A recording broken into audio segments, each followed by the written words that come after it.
में विमुद्रीकरण की खबर ने सबको हिला कर रख दिया है। खैर, अब तो इस नियम को आए हुए काफी समय हो चुका है, लेकिन फिर भी ऐसे कई लोग हैं जो प्रधानमंत्री द्वारा किए गए इस बदलाव के कारण जूझ रहे हैं। लेकिन कई लोगों की नजर में प्रधानमंत्री द्वारा लिया गया ये फैसला सही भी है। हर कोई यह कह रहा है कि इस बड़े कदम से भारत देश की सख्त जरूरत थी और कम से कम इसके बाद लोग टैक्स की चोरी करने से बचेंगे। जिन्होंने अब तक काफी टैक्स चोरी किया है वो शायद धीरे धीरे लाइन पर आ जाए। कर भरना या टैक्स देना एक देश के विकास के लिए बहुत आवश्यक है, लेकिन क्या आप जानते हैं कि टैक्स लेने की परंपरा आज के आधुनिक जमाने की नहीं बल्कि हजारों साल पहले से अपनाई जा रही है। और आज हम आपको बताएंगे द्वापर युग में चलती इस परंपरा के पीछे का रहस्य। जी हाँ, कई युगों पहले से ही आयकर बटोरने जैसा कार्य किया जाता था। इसका असली इतिहास अगर खोजा जाए तो हम द्वापर युग से भी काफी पीछे चले जाएंगे, लेकिन आज हम आपको केवल इतना बताएंगे कि द्वापर युग में टैक्स की वसूली कैसे की जाती थी। आपको बता दें कि द्वापर युग, जिसे साधारण तौर पर महाभारत के युग के नाम से जाना जाता है, और उस समय किस प्रकार से टैक्स लिया जाता था, ये कहानी बहुत रोचक है।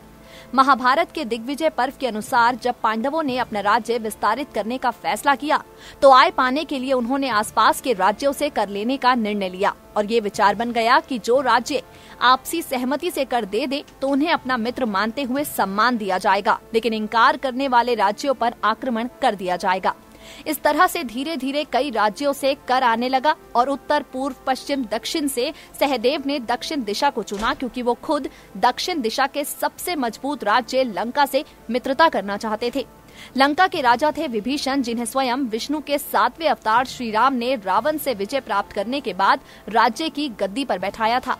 विभीषण राक्षसों के राजा थे, इसलिए सहदेव ने ये फैसला लिया कि वो घटोत्कच को लंका भेजेंगे। आपको बता दें कि घटोत्कच भीम और राक्षसी हिडिंबा के पुत्र थे। घटोत्कच एक राक्षस होने के कारण आसानी से वहां से कर ला सकते थे, इसलिए सहदेव ने उन्हें ही भेजने का निर्णय लिया।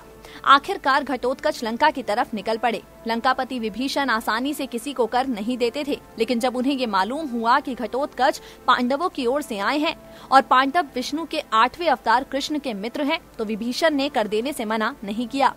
विष्णु के 7वें अवतार श्री राम की वजह से ही विभीषण को राज्य और सम्मान हासिल हुआ था, इसलिए विभीषण ने ढेर सारे तोहफे और सोने के आभूषणों के साथ घटोत्कच को वापस विदा किया।